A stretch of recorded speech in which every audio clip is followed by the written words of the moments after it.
Sarita Yadav from Surya School, Nandargarh. Today we will discuss about Dalton's atomic theory.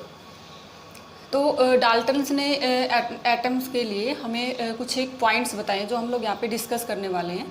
तो सबसे पहला जो point आता है कि all matters are made up by very very small particles. ठीक है, जितने भी हमारे पास मैटर है वो स्मॉल पार्टिकल से मिलके बने हुए हैं और उस स्मॉल पार्टिकल्स को एटम्स बोला गया था. ठीक है, उसके बाद सेकंड पॉइंट आता है कि जो एलिमेंट्स हैं हमारे वो कंबाइन होते हैं. तो जो उनकी atoms of same element are identical in all respect.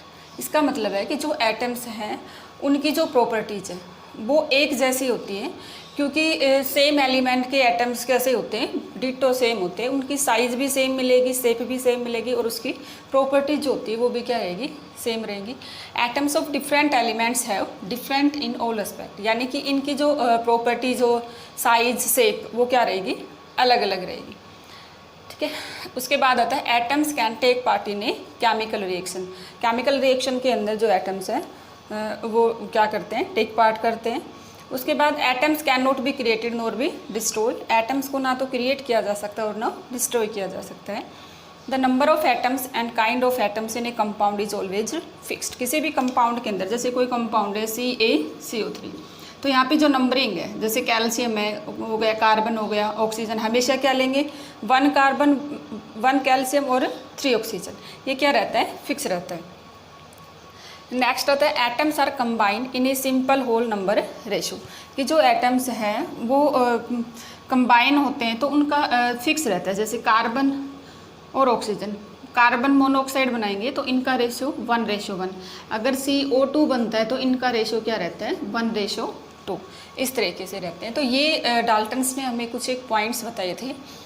ठीक, देन इसके बाद इसके अंदर कुछ एक इसकी लिमिटेशंस आती हैं, कुछ एक कमियाँ आती है, वो हम लोग पढ़ेंगे. अब हम पढ़ रहे हैं इसकी लिमिटेशंस. लिमिटेशन क्या थी, सबसे पहले लिमिटेशन ये थी कि एटम्स को क्या बोला गया था कि ये सबसे स्मॉलेस्ट पार्टिकल है और ये डिवाइड नहीं हो सकता. बल्कि आगे जाके हमने देखा है कि जो एटम्स है वो डिवाइड होता है किसमें, इलेक्ट्रॉन, प्रोटॉन एंड न्यूट्रॉन के अंदर क्या होता है, डिवाइड होता है. Second, atoms of same element have different mass.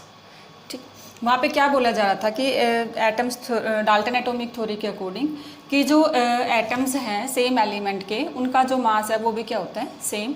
But ऐसा नहीं है, और उनको हम लोग क्या कहते हैं, isotopes. Then atoms of different element have same mass. कुछ एक हमारे पास एलिमेंट ऐसे होते हैं, जैसे फॉर एग्जांपल आर्गन ले लो, कैल्शियम, दोनों का जो ये है तो डिफरेंट काइंड के, लेकिन जो इनका मास है वो क्या होता है, 40 होता है, दोनों का सेम होता है. और एक हमने यहाँ पे डिस्कस किया था कि जो एटम्स होते हैं वो सिंपल रेशो के अंदर कंबाइन होते हैं, लेकिन यहाँ पे हम इस फॉर्मूले के अंदर देख रहे हैं तो ये हमारे पास सिंपल रेशो नहीं है, कॉम्प्लेक्स रेशो है. तो ये इसकी थी कुछ एक limitations of Dalton atomic theory.